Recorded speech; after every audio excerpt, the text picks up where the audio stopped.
Hello everyone. I'll be presenting a video on penetrating injury of the cornea by a barbed fish hook and its surgical management by a new enlarge and exit technique.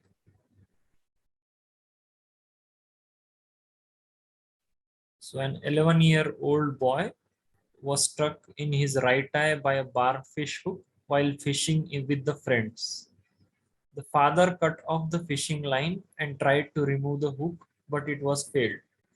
The child was brought to our hospital 12 hours after the injury. On examination, he had best corrected visual acuity of perception of light and projection of rays in all four quadrants.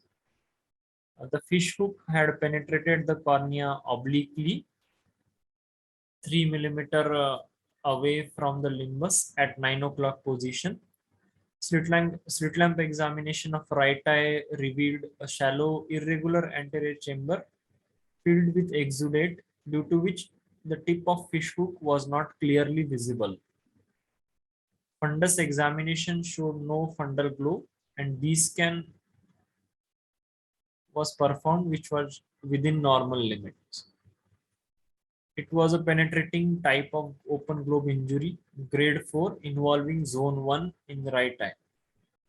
The patient was given injection tetanus toxoid 0.5 cc intramuscular stat and started on oral antibiotics, and he was advised for corneal foreign body removal and corneal tear repair under general anesthesia.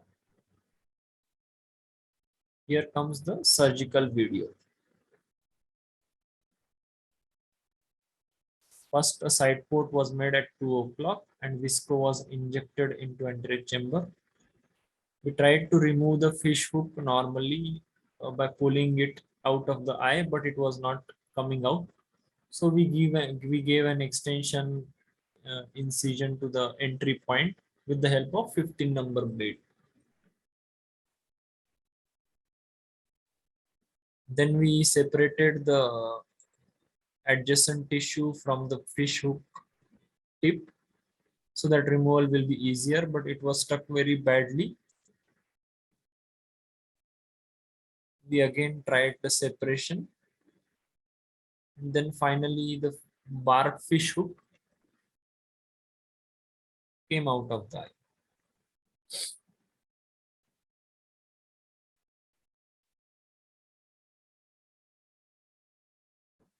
Then again we reposited the iris tissue back into the anterior chamber, and the corneal tear repair was done with the help of interrupted 10-0 nylon sutures. Anterior chamber was filled with the air bubble. There was no leak, and BCL was placed as some epithelium was damaged. So this is in short a summary of the surgery, what we did. First, we tried to separate the surrounding tissues with the help of iris repositor, and also tried to pull the fish hook out of the eye, but it was not coming out. So we gave an extension nick with the 15 number blade. Then we separated the surrounding tissue, and finally fish hook came out. Then we sutured the corneal tear with 6 interrupted nylon 10-0 sutures, and air bubble was injected into the anterior chamber.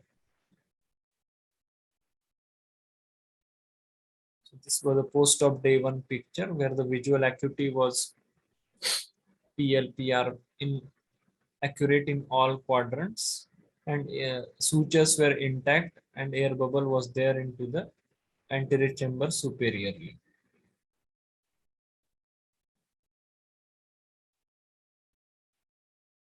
So this was the fish hook which came out of the eye, and this is a picture showing various parts of fish hook.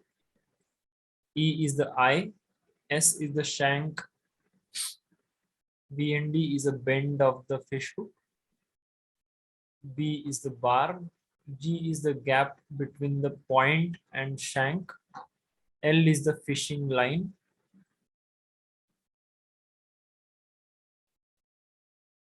So these are all parts of the fish hook which came out of the eye.